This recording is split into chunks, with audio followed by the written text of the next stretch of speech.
Hello అండి. Welcome to la excellence IAS academy.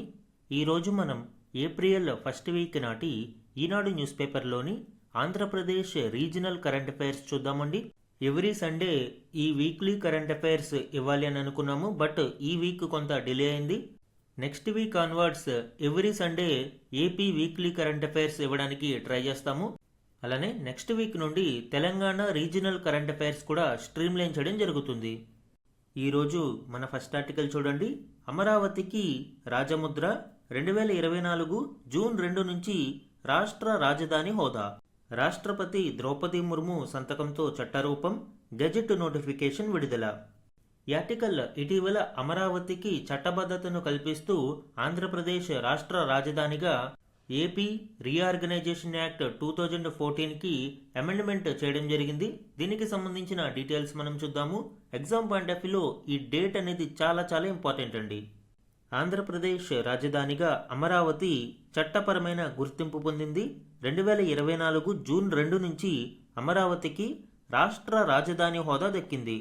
ఇందుకు సంబంధించి ఆంధ్రప్రదేశ్ పునర్విభజన చట్టం 2014ను సవరిస్తూ కేంద్ర హోంశాఖ ప్రవేశపెట్టిన బిల్లును పార్లమెంటు ఉభయ సభలు ఆమోదించాయి. తదుపరి రాష్ట్రపతి ద్రౌపది ముర్ము గారి ఆమోదంతో ఈ బిల్లు చట్టరూపం దాల్చింది. ఆంధ్రప్రదేశ్ పునర్వ్యవస్థీకరణ సవరణ చట్టం 2026గా దీనికి పేరు పెట్టడం జరిగింది. ఈ చట్టంలోని ముఖ్య అంశాలు మరొకసారి మనం డీటెయిల్గా చూద్దాం. ఏపీ రీఆర్గనైజేషన్ అమెండ్మెంట్ యాక్ట్ 2026 దీని యొక్క లేటెస్ట్ లెజిస్లేటివ్ స్టేటస్ ఏంటి అండి? ఏప్రిల్ 1, 2026న లోక్సభ ఆమోదం పొందింది. అలానే ఏప్రిల్ 2, 2026న రాజ్యసభ ఆమోదం పొందింది. తదుపరి ప్రెసిడెన్షియల్ అసెంట్ ఏప్రిల్ 6, 2026న ద్రౌపది ముర్ము గారు సంతకం చేయడంతో చట్ట రూపంలోకి వచ్చింది. And very important one, effective date. ఏ డేట్ నుంచి అమరావతి రాష్ట్ర రాజధాని హోదా పొందింది అంటే answer retroactively from June 2, 2024. ఎందుకు జూన్ 2, 2024కి ప్రాముఖ్యత ఉంది అంటే జూన్ 2, 2024 వరకు హైదరాబాద్ ఉమ్మడి రాజధానిగా ఉంది. అండ్ తదుపరి కొత్త రాజధానిగా ఇప్పుడు అమరావతిని ప్రకటించారు. ఇందులో ముఖ్యంగా సెక్షన్ 5 క్లాజ్ 2లో మనకి మార్పులు చేశారు. ఈ క్లాజులో ఏముంది?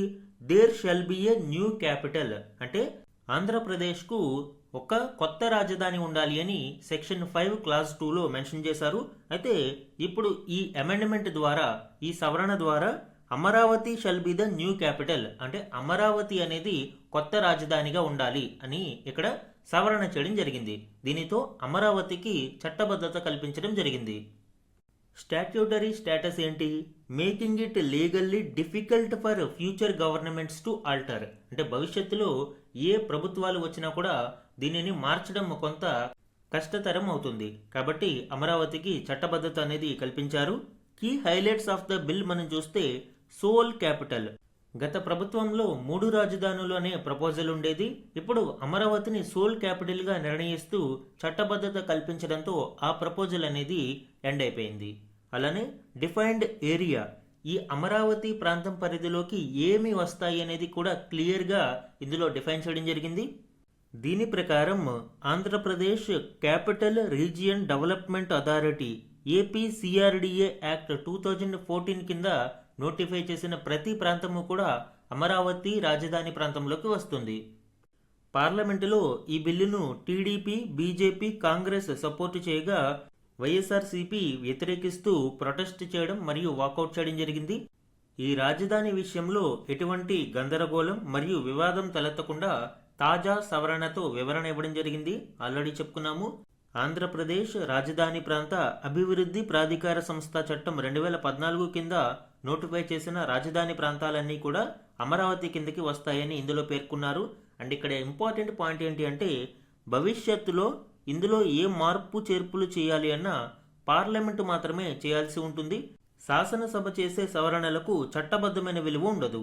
ఎందుకు అంటే భారత రాజ్యాంగంలోని ఆర్టికల్ 254 ప్రకారం డాక్ట్రిన్ ఆఫ్ రిపగ్నెన్సీ, అంటే ఎప్పుడైతే స్టేట్ లా మీద సెంట్రల్ లా అనేది ఉంటుందో సుప్రీమసీ అనేది సెంట్రల్ లాకి ఉంటుంది. కాబట్టి ఇలాంటి సందర్భంలో శాసనసభలు చేసే చట్టాలకు విలువ ఉండదు. మెయిన్గా కన్కరెంట్ లిస్ట్లో ఇలాంటి వాటిని మనం చూస్తాము. అయితే ఇప్పుడు ఈ రాజధాని విషయంలో పార్లమెంటు లా ఉంది కాబట్టి భవిష్యత్తులో రాష్ట్ర శాసనసభలు దీని మీద చట్టం చేసినా అది చెల్లుబాటు అవ్వదు. సో ఇది అమరావతికి రాజధాని హోదాకి సంబంధించిన ఇంపార్టెంట్ డీటెయిల్స్ అండి. ఎగ్జామ్ పాయింట్ ఆఫ్ వ్యూలో చాలా ఇంపార్టెంట్ టాపిక్ ఇది. నెక్స్ట్ ఆర్టికల్ చూడండి. విశాఖలో దేశంలోనే అత్యధికంగా PM10 సూక్ష్మ ధూళికణాల పెరుగుదల 2017-18తో పోలిస్తే 73% అధికం. CREA నివేదికలో వెల్లడి. Centre for research on energy and clean air అనే సంస్థ విడుదల చేసిన ఒక నివేదిక ప్రకారం భారతదేశంలో విశాఖలోనే అత్యధికంగా PM10 ధూళికణాల యొక్క పెరుగుదల అనేది కనిపిస్తూ ఉంది. దీనికి సంబంధించిన డీటెయిల్స్ చూద్దాము.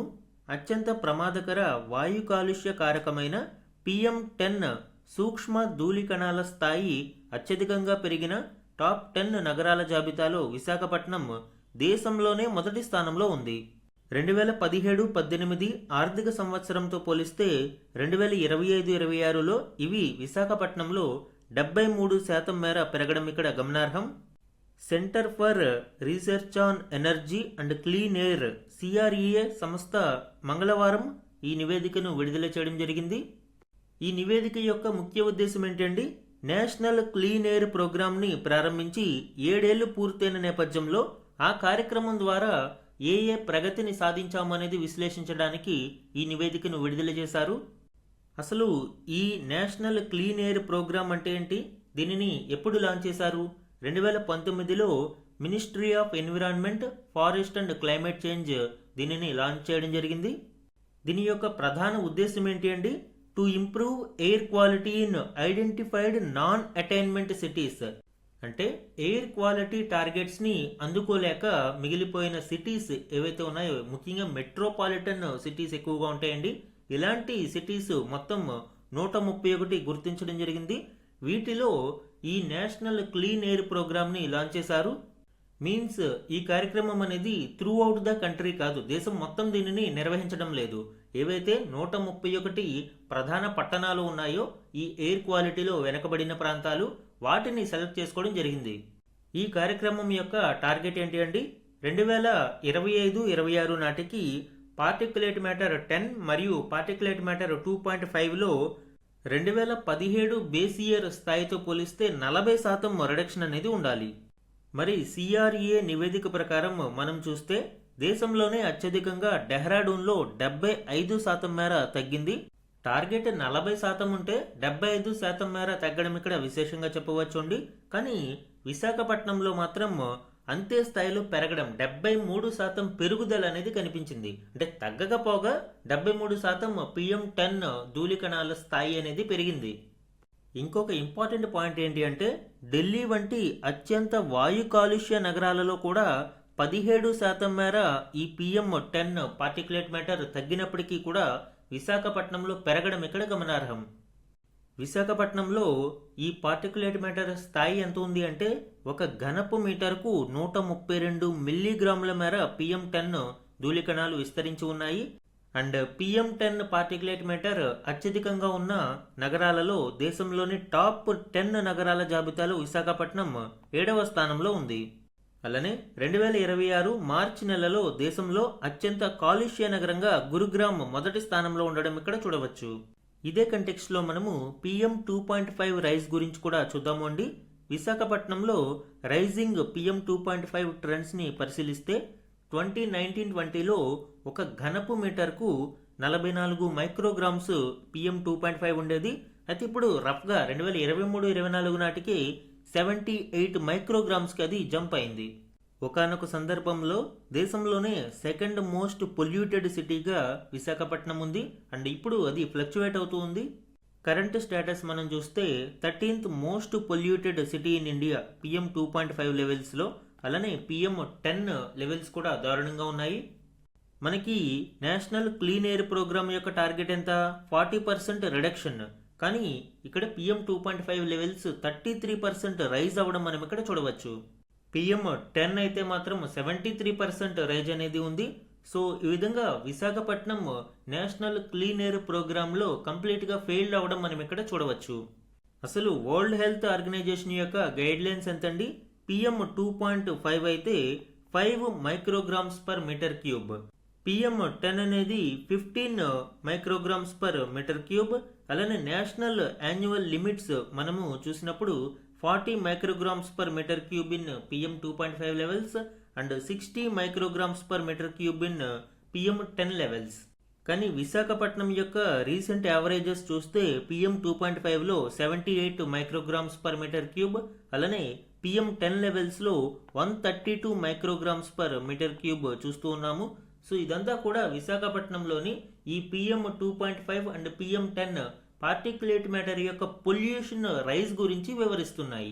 అయితే ఈ పార్టిక్యులేట్ మ్యాటర్ ఇంతలా రైజ్ అవ్వడానికి గల సోర్సెస్ ఏంటి? ఒకటి ఇండస్ట్రియల్ ఎమిషన్స్, అలానే పోర్ట్ యాక్టివిటీస్. విశాఖపట్నం అనేది one of the major port in India, especially తూర్పు తీరంలో ప్రధాన ఓడరేవుగా ఉంది. సో ఈ ప్రాంతంలోని ఈ పోర్ట్ యాక్టివిటీస్ వలన కూడా పార్టిక్యులేట్ మ్యాటర్ అనేది పెరుగుతుంది. Vehicular traffic, construction and road dust ఇవన్నీ కూడా పార్టిక్యులేట్ మ్యాటర్ పెరుగుదలకు కారణమవుతూ ఉన్నాయి. సో ఇది విశాఖపట్నంలోని పిఎం 2.5 అండ్ పిఎం 10 లెవెల్స్ యొక్క రైజ్ గురించి వివరించడం జరిగింది ఈ ఆర్టికల్లో. నెక్స్ట్ ఆర్టికల్ చూడండి. గూగుల్ డేటా సెంటర్కు శంకుస్థాపన 28న ముఖ్యమంత్రి చంద్రబాబు చేతుల మీదుగా భూమి పూజ. హాజరు కానున్న గూగుల్ క్లౌడ్ సీఈఓ, ఇతర ప్రముఖులు. సుమారు 1.35 లక్షల కోట్ల రూపాయల పెట్టుబడి పెట్టనున్న సంస్థ. ఆల్రెడీ మనము చెప్పుకున్నాము, విశాఖపట్నంలో గూగుల్ సంస్థ తన యొక్క డేటా సెంటర్ను ఏర్పాటు చేయడానికి ప్రభుత్వంతో ఒప్పందం చేసుకుంది. ఎంఓయు మీద సంతకాలు కూడా జరిగాయి. ఇప్పుడు ఈ డేటా సెంటర్కు సంబంధించిన శంకుస్థాపన కార్యక్రమం ఏప్రిల్ 28న జరగనుంది.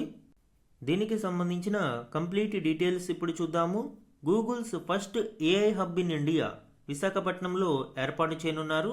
Asia's largest hyper scale data centre cluster. ఈ డేటా సెంటర్ క్లస్టర్లో 3 ప్రాంతాలు ఉన్నాయండి. ఒకటి తరులవాడ. ఈ తరులవాడ అనే ప్రాంతంలో వైజాగ్ మెగా డేటా సెంటర్ పార్క్ని ఏర్పాటు చేయనున్నారు 266.6 ఎకరాలలో. అలానే అడవివరం మరియు ముడసర్లోవాలో 160 ఎకరాలలో Vizag hyper scale data centre పార్క్ని ఏర్పాటు చేయనున్నారు. అండ్ రాంబిల్లి ప్రాంతంలో 174.8 ఎకరాలలో వైజాగ్ రాంబిల్లి డేటా సెంటర్ పార్క్ని ఏర్పాటు చేయనున్నారు. ఈ విధంగా టోటల్ 601.4 ఎకరాలలో ఈ 3 ప్రాంతాలలో డేటా సెంటర్ క్లస్టర్స్ని ఏర్పాటు చేయనున్నారు అండి. దీని యొక్క గ్రౌండ్ బ్రేకింగ్ సెరమనీ ఏప్రిల్ 28, 2026న జరగనుంది. అండ్ దీని యొక్క construction led by Raiden Infotech and Adani infra limited. Total $15 billion investment అనేది ఇక్కడ జరుగుతుంది. అంటే 1.35 లక్షల కోట్ల రూపాయలు. అండ్ 2028 జూలై నుంచి ఇది ఫుల్లీ ఆపరేషనల్ స్టేట్లోకి రానుంది. దీని యొక్క సిగ్నిఫికెన్స్ ఏంటి అండి? న్యూ ఇంటర్నేషనల్ సబ్సీ గేట్వే, అలానే landing multiple cables, enhancing India's digital backbone and route diversity. దీనికి సంబంధించిన స్ట్రాటజిక్ ఫీచర్స్ మనం చూస్తే పార్ట్నర్షిప్ అదానీ కానెక్స్ మరియు ఎయిర్టెల్ సంస్థలతో ఉంటుంది. అదానీ కానెక్స్ అనేది ఇన్ఫ్రాస్ట్రక్చర్ మరియు గ్రీన్ ఎనర్జీని ప్రొవైడ్ చేయడానికి ఉంటుంది. Power management deemed discom status 1 gigawatt power supply అనేది ఉంటుంది. అలానే ఇండిపెండెంట్ మేనేజ్మెంట్, ఆల్రెడీ మనం చెప్పుకున్నాము డిస్కమ్ స్టేటస్ అందించడం జరిగింది అని. దీని ప్రకారం గ్రీన్ ఎనర్జీని ఇది కొనుగోలు చేయవచ్చు లేదా జనరేట్ చేసుకోవచ్చు. ఈ ఇన్ఫ్రాస్ట్రక్చర్ మరియు గ్రీన్ ఎనర్జీ కొరకు అదానీ కానెక్స్ సంస్థతో భాగస్వామ్యం కలిగి ఉంది. అలానే ఎయిర్టెల్ నెట్వర్క్తో కనెక్టివిటీ అండ్ సబ్సీ నెట్వర్క్స్ కోసం భాగస్వామ్య ఒప్పందం కలిగి ఉంది. ఈ డేటా సెంటర్ ప్రాజెక్టు వలన ఎకనామిక్ ఇంపాక్ట్ ఏంటండి? స్టేట్ రెవెన్యూ 10,000 కోట్ల మేర పెరిగే అవకాశం ఉంది. అలానే job creation up to 1.88 lakhs direct and indirect jobs. ప్రత్యక్షంగా లేదా పరోక్షంగా సుమారు 1.88 లక్షల ఉద్యోగాల కల్పన అనేది దీని ద్వారా జరగనుంది. సో ఇది గూగుల్ డేటా సెంటర్కి సంబంధించిన ఇంపార్టెంట్ డీటెయిల్స్ అండి. ఎగ్జామ్ పాయింట్ ఆఫ్ వ్యూలో చాలా ఇంపార్టెంట్ టాపిక్ ఇది. నెక్స్ట్ ఆర్టికల్ చూడండి. మరో ముందడుగు. అమరావతిలో దేశంలోనే తొలి క్వాంటమ్ హార్డ్వేర్ టెస్ట్ బెడ్లు 14న ప్రారంభించనున్న సీఎం చంద్రబాబు. భవిష్యత్తులో క్వాంటం కంప్యూటర్లు విడిభాగాలు రాజధానిలో తయారు చేయాలన్నది లక్ష్యం. ఈ ఆర్టికల్ దేశంలోనే తొలిసారిగా ప్రారంభిస్తున్న ఇండిజీనస్ క్వాంటమ్ హార్డ్వేర్ టెస్ట్ బెడ్స్కి సంబంధించిన వివరాలను అందిస్తుంది. ఇందులోని కీ పాయింట్స్ ఇప్పుడు చూద్దాం. రాజధాని అమరావతిని ప్రపంచ స్థాయి క్వాంటమ్ హబ్గా తీర్చిదిద్దాలన్న లక్ష్యం దిశగా కీలకమైన ముందడుగు పడింది. దేశంలోనే తొలి క్వాంటమ్ హార్డ్వేర్ టెస్ట్ బెడ్లు అమరావతిలోని ఎస్ఆర్ఎం యూనివర్సిటీ మరియు విజయవాడలోని మేధా టవర్స్లో ఏర్పాటవుతూ ఉన్నాయి. భారత్ క్వాంటమ్ రెఫరెన్స్ ఫెసిలిటీస్ BQRFగా వ్యవహరిస్తున్న వీటిని ఈ నెల 14న ప్రపంచ క్వాంటమ్ దినోత్సవం సందర్భంగా ముఖ్యమంత్రి చంద్రబాబు నాయుడు ప్రారంభిస్తారు. ఈ రెండు చోట్ల దేశీయ పరిజ్ఞానంతో తయారు చేసిన 2 చిన్న క్వాంటమ్ కంప్యూటర్లను ఏర్పాటు చేస్తున్నారు. దీనికి సంబంధించిన ఇంపార్టెంట్ డీటెయిల్స్ చూడండి. Amaravati quantum reference facilities AQRF అఫీషియల్గా ఏప్రిల్ 14, 2026న లాంచ్ అవుతుంది. ఇక్కడ 2 ప్రైమరీ క్వాంటమ్ టెస్ట్ బెడ్స్ని ఏర్పాటు చేయనున్నారు. ఇందులో ఒకటి అమరావతి 1S SRM యూనివర్సిటీ ఏపీలో ఏర్పాటు చేయనున్నారు. Location Vikram Sarabhai block SRM university. దీని యొక్క ప్రధాన పాత్ర ఏంటి అండి? Open access demonstration and testing unit. ఇందులో స్టూడెంట్స్, స్టార్టప్స్, రీసెర్చర్స్ ఇలా ఎవరైనా పాల్గొనవచ్చు. డైరెక్ట్ ఎక్స్పెరిమెంటేషన్కు ఇది అందుబాటులో ఉంటుంది. హార్డ్వేర్ అండ్ సాఫ్ట్వేర్ వ్యాలిడేషన్కి కూడా ఇది ఉపయోగపడుతుంది. మీన్స్ హార్డ్వేర్ మరియు సాఫ్ట్వేర్ అనేది రియల్ వరల్డ్ కండిషన్స్లో ప్రిస్క్రైబ్డ్ పారామీటర్స్కి అనుగుణంగా ఇది పనిచేస్తుందా లేదా అనేది టెస్ట్ చేయడం. సెకండ్ వన్ అమరావతి 1Q మేధా టవర్స్ గన్నవరంలో దీనిని ఏర్పాటు చేయనున్నారు. Advanced hardware and core processing development, ముఖ్యంగా హార్డ్వేర్ ప్రోగ్రామింగ్ అండ్ రీసెర్చ్ కొరకు, కోర్ ప్రాసెసింగ్ డెవలప్మెంట్ కొరకు high precision industrial and scientific research and development lab గాను ఇది ఉపయోగపడనుంది. ఈ క్వాంటమ్ టెస్ట్ బెడ్స్ యొక్క ప్రాముఖ్యత ఏంటి? అమరావతిలో అత్యాధునిక క్వాంటమ్ కంప్యూటర్ల ఏర్పాటుతో పాటు రాబోయే రోజులలో పూర్తి స్థాయి క్వాంటమ్ కంప్యూటర్లను విడిభాగాలను అక్కడే తయారు చేసి ఎగుమతి చేయాలన్నది లక్ష్యం. అయితే ఈ లక్ష్యం నెరవేరాలి అంటే క్వాంటమ్ విడిభాగాల testing, validation, benchmarking, certification కోసం రెఫరెన్స్ సదుపాయాలు కావాలి అని హార్డ్వేర్ విడిభాగాల తయారీదారులు ముఖ్యమంత్రిని కోరారు. సో ఇప్పుడు ఈ సదుపాయాలను అమరావతిలో కల్పిస్తున్నారు. ఎందుకు ఇది ప్రాధాన్యతను సంతరించుకుంది అంటే మన దేశంలో ప్రస్తుతం కొన్ని సంస్థలు క్వాంటమ్ విడిభాగాలు తయారు చేస్తూ ఉన్నా కూడా ప్రాసెసర్ల వంటి వాటిని టెస్టింగ్ కోసం విదేశాలకు పంపించాల్సి వస్తుంది. అక్కడే 6-7 నెలల సమయం పడుతుంది. అమెరికా వంటి కొన్ని దేశాలైతే అసలు వాటి యొక్క టెస్టింగ్ సదుపాయాలలో బయట దేశాలకు అనుమతి కూడా ఇవ్వడం లేదు. సో ఇప్పుడు అమరావతిలో ఏర్పాటు చేసిన ఈ రెఫరెన్స్ ఫెసిలిటీస్తో క్వాంటమ్ హార్డ్వేర్ తయారీ రంగంలో భారత్ అతిపెద్ద ముందడుగు వేస్తుంది. అమరావతిలో ఏర్పాటు చేస్తున్న ఈ రెఫరెన్స్ ఫెసిలిటీలలో ప్రస్తుతం 111 క్యూబిక్స్ వరకు క్వాంటమ్ ప్రాసెసర్లను పరీక్షించవచ్చు. అండ్ రాబోయే 10 ఏళ్లలో మిలియన్ క్యూబిట్స్ వరకు టెస్టింగ్ సదుపాయాన్ని అభివృద్ధి చేయాలి అని లక్ష్యంగా పెట్టుకున్నారు. వీటి యొక్క అసెంబ్లింగ్ని నిర్వహిస్తున్న సంస్థ పేరు ఏంటండి? Qubit force. So exam point of view ఇది కూడా ఇంపార్టెంట్. అలానే ఏపీలో ఈ క్వాంటమ్ రంగానికి సంబంధించిన కీ ఇనిషియేటివ్స్ మనం చూస్తే అమరావతి క్వాంటమ్ వ్యాలీ 50 ఎకరాలలో డెడికేటెడ్ టెక్ పార్క్ని ఇందులో ఏర్పాటు చేశారు. Global hub for quantum innovation 2029 నాటికి లక్ష్యం ఏంటి? IBM 133 క్యూబిట్ అడ్వాన్స్ కంప్యూటర్ని ఏర్పాటు చేయడం మరియు 1000+ ఆల్గారిథమిక్ టెస్ట్స్ని ప్రతి ఏటా నిర్వహించడానికి అవసరమైన సదుపాయాలను కల్పించడం. అలానే NIELIT quantum AI university specialised క్యాంపస్ని ఏర్పాటు చేశారు. Partnership with NIELIT and AP government. NIELIT అంటే national institute of electronics and information technology. So ఈ యూనివర్సిటీ ఇప్పుడు ఏపీ ప్రభుత్వ సహకారంతో ఒక స్పెషలైజ్డ్ క్యాంపస్ని క్వాంటమ్ AI యూనివర్సిటీ క్యాంపస్ని ఏర్పాటు చేసింది. ఇందులో ప్రధాన focus quantum hardware and systems engineering.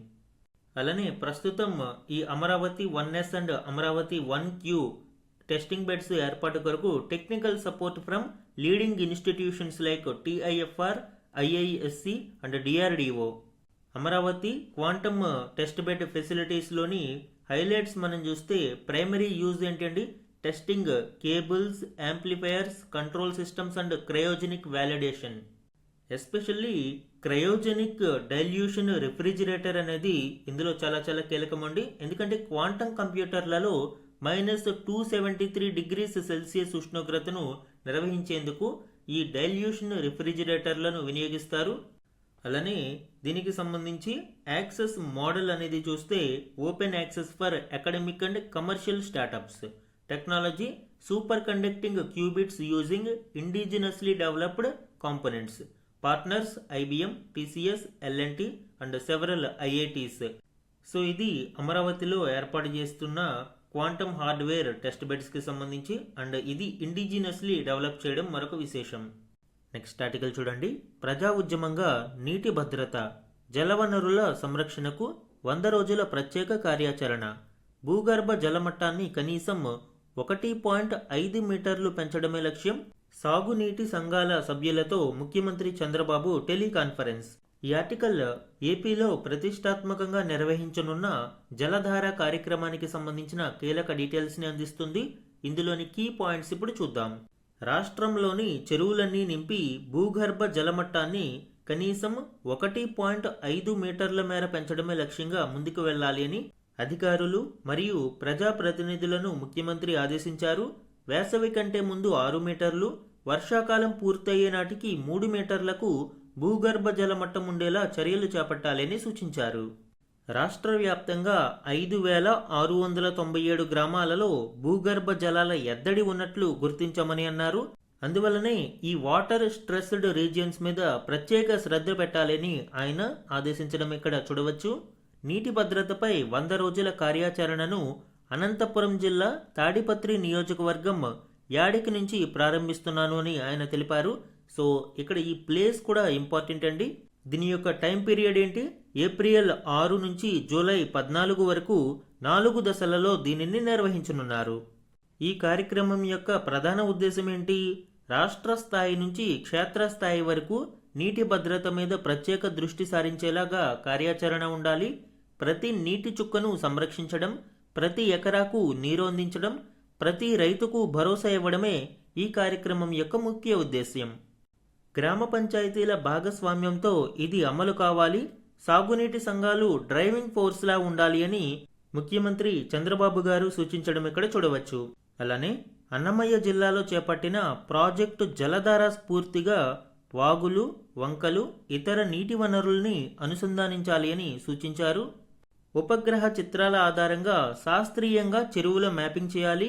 Hydrology మ్యాప్ను కూడా విశ్లేషించి అనుసంధానే ప్రక్రియ అనేది చేపట్టాలి. అలానే సాగునీటి సంఘాలు వాటర్ బడ్జెట్ను తయారు చేయడం మరియు వాటర్ ఆడిట్ను నిర్వహించడం చేపట్టాలి అని, అండ్ చెరువులు, కాలువలలో పూడికతీత పనులు చేపట్టాలి అని ఆదేశించారు. దీనితో పాటు అవసరమైన చోట చెక్ డ్యాంలకు మరమ్మతులు చేయాలి మరియు కొత్త వాటికి నిర్మాణం అవసరమైతే చేపట్టాలి అని ముఖ్యమంత్రి ఆదేశించారు.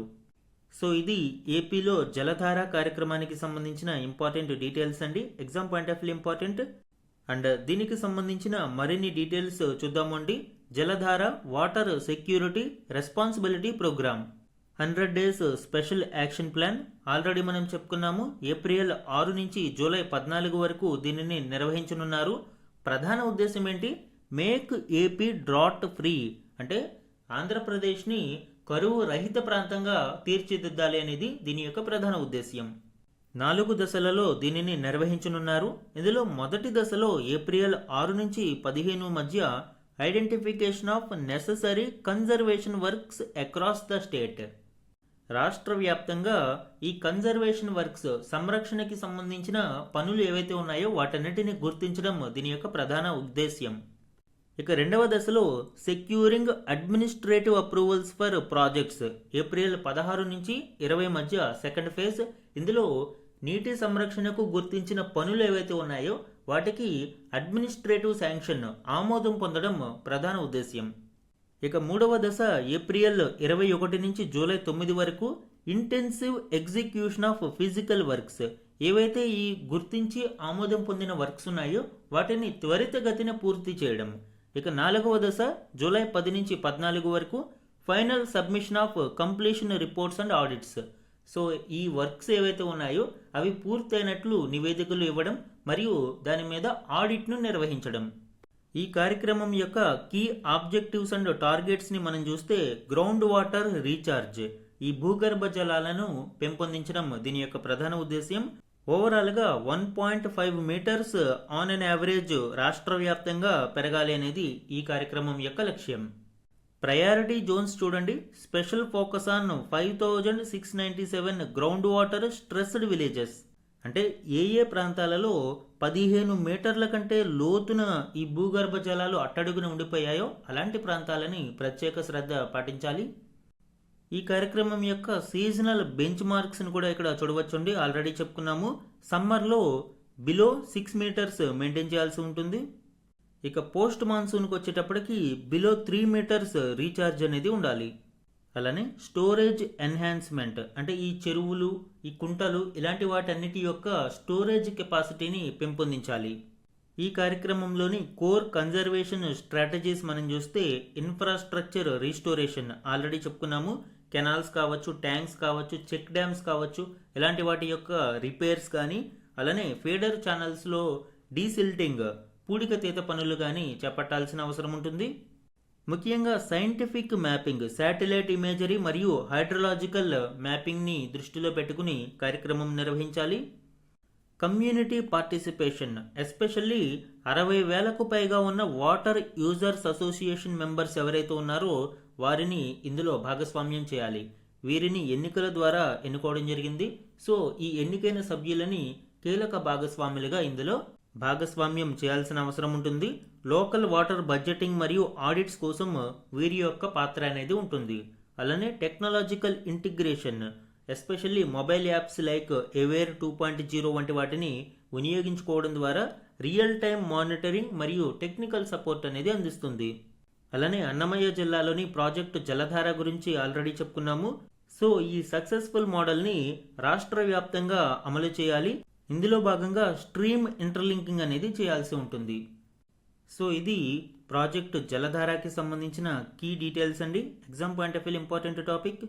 నెక్స్ట్ ఆర్టికల్ చూడండి, 26 జిల్లాల ప్రాతిపదికన నియామకాలపై గెజెట్, కేంద్ర ఆదేశాలకు అనుగుణంగా త్వరలో రాష్ట్ర నోటిఫికేషన్. అమలులోకి రానున్న 6 జోన్లు, 2 మల్టీ జోన్లు. 10న జరిగే మంత్రివర్గ సమావేశం ముందుకు ప్రతిపాదన. అన్ని స్థాయిలలోనూ నియామకాలలో స్థానికులకు 95%, స్థానికేతరులకు 5% కోటా. అలానే ఇక నుండి రాష్ట్ర స్థాయి పోస్టులన్నీ కూడా మల్టీ జోన్ పరిధిలోకి. ఈ article AP public employment order 2025కి సంబంధించిన కీలక డీటెయిల్స్ని వివరిస్తుంది. ఇందులోని కీ పాయింట్స్ ఇప్పుడు చూద్దాం. దీని ప్రకారం 26 జిల్లాలు, 6 జోన్లు, 2 మల్టీ జోన్లు అమలులోకి రానున్నాయి. అంటే నూతన జిల్లాల ప్రాతిపదికన ఇప్పుడు నియామక ప్రక్రియ చేపట్టనున్నారు. ఉద్యోగ నియామకాలు, బదిలీలకు దీన్నే ప్రామాణికంగా తీసుకోనున్నారు. ప్రస్తుతం స్థానిక మరియు స్థానికేతర కోటా జిల్లా స్థాయి నియామకాలలో 80:20, జోనల్ స్థాయిలో 70:30గా ఉంది. ఇప్పటి వరకు రాష్ట్ర స్థాయి పోస్టులుగా ఉన్నవి మల్టీ జోన్ పోస్టులుగా మారనున్నాయి. అలానే ఇప్పుడు ఈ స్థానికేతర రిజర్వేషన్ అనేది 5%కి తగ్గించడం జరిగింది. 95% స్థానికులకు మరియు 5% స్థానికేతరుల కోటా ఉంటుంది. స్థానికతకు ఇప్పటి వరకు ఉమ్మడి 13 జిల్లాలను ప్రామాణికంగా తీసుకోగా ఈ కొత్త గ్యాజెట్ ప్రకారం 26 జిల్లాలను తీసుకుంటారు. అలానే ప్రభుత్వం గ్యాజెట్ నోటిఫికేషన్ జారీ చేస్తే ఇప్పటి వరకు ఉన్న పబ్లిక్ ఎంప్లాయ్మెంట్ ఆర్డర్ 1975 రద్దవుతుంది. అండ్ దాని స్థానంలో ఈ నూతన ఏపీ పబ్లిక్ ఎంప్లాయ్మెంట్ ఆర్డర్ 2025 అనేది అమలులోకి వస్తుంది. దీని ప్రకారం పోస్టుల క్యాడర్లు ఏ విధంగా ఉన్నాయి? జూనియర్ అసిస్టెంట్ మరియు దానికంటే దిగువ ఉండే పోస్టులను జిల్లా స్థాయి క్యాడర్గా పరిగణిస్తారు. అలానే జూనియర్ అసిస్టెంట్కు పైన ఉండే సూపరింటెండెంట్ మొదటి స్థాయి గెజిటెడ్ పోస్టులను జోనల్ పోస్టులుగాను, సూపరింటెండెంట్ మొదటి స్థాయి గెజిటెడ్ పోస్టుల కేటగిరీకి పైన ఉన్న డిప్యూటీ కలెక్టర్ దీనికి సమానమైన కేటగిరీలను మల్టీ జోన్ పోస్టులుగాను పరిగణిస్తారు. సెకండరీ గ్రేడ్ టీచర్లు, స్కూల్ అసిస్టెంట్లు, గ్రేడ్ 2 ప్రధానోపాధ్యాయ పోస్టులు కూడా జిల్లా క్యాడర్లోనే ఉంటాయి. ఇప్పుడు లోకల్ స్టేటస్, స్థానికత అనేది ఎలా నిర్ణయిస్తారు?